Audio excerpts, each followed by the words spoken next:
C'est la question du pardon qui nous intéresse, et celle de la justice aussi. Dans notre société, si on commet des fautes, des offenses, des infractions, on reçoit une amende, ou bien on fait des travaux d'intérêt généraux, ou bien on va en prison. Il y a même des pays où il y a encore la peine capitale. Voilà comment on essaie de régler la question de l'offense.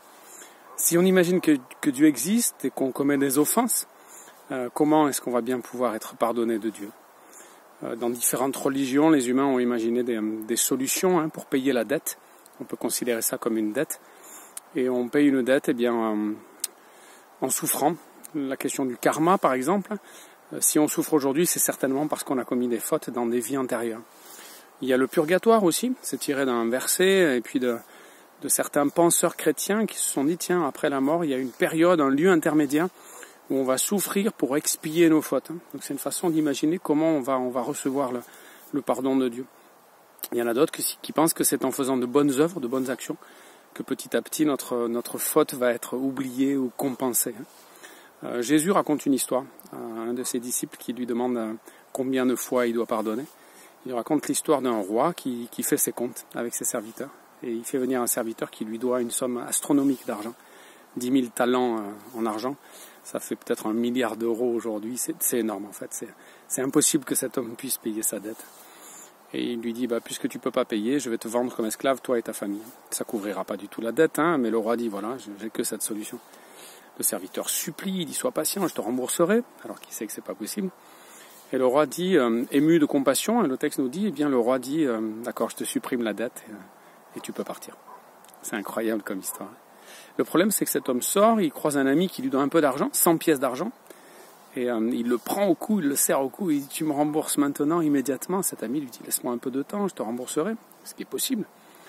Et il lui dit non, et il le fait mettre en prison.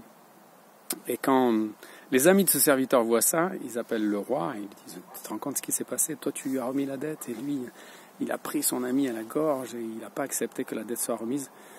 Le roi rappelle son serviteur, et il lui dit, voilà, est-ce que ça n'aurait pas été normal que tu remettes la dette à ton ami aussi ?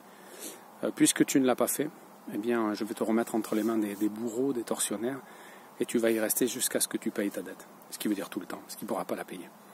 C'est une histoire belle et terrible à la fois. Elle nous dit comment est la justice de Dieu. Devant Dieu, tout ce que nous faisons, tout ce que nous avons fait ou tout ce que nous ferons dans notre vie, c'est comme une dette qui s'accumule et qui sera impossible à payer. On ne pourra jamais par nous-mêmes régler la question du mal et faire notre réconciliation avec Dieu. En tout cas, le Dieu dont parle la Bible. Mais la bonne nouvelle, c'est que Dieu, en fait, dans la Bible, nous dit qu'il est prêt à supprimer la dette. Et quand on raconte l'histoire de Jésus qui est venu sur la croix, c'est cette idée que Jésus meurt et il prend notre place. Donc c'est pas une rétribution, on ne peut pas compenser le mal qu'on a fait, mais Dieu décide de prendre la place, de substituer la personne de Jésus à notre personne. Il est condamné à notre place. Donc il supprime la dette. Maintenant, dans cette histoire, il y a ce troisième point qui est terrible et important, c'est que cet homme à qui la dette a été remise, il n'a pas vécu de la grâce et du pardon.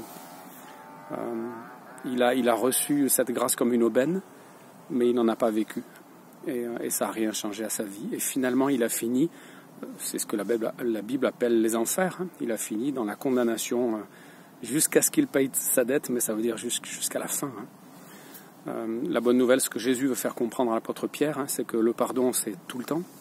Il lui dit, c'est pas juste 7 fois, c'est 70 fois 7 fois que tu dois pardonner. Et ça veut dire que tu vas pardonner comme ça parce que Dieu t'a pardonné. Et parce que Dieu est prêt à tout solder, tout ce que nous avons fait de mal et tout ce que nous allons faire de mal. Dieu va l'oublier, Dieu va le pardonner parce qu'il va voir Jésus à notre place.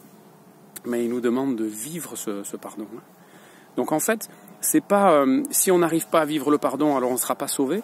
C'est plutôt si on n'arrive pas à vivre le pardon, ça veut dire qu'on n'est pas sauvé. Ça veut dire qu'on n'a pas reçu pleinement cette grâce, qu'on n'y a pas cru ou qu'on ne l'a pas accepté pleinement.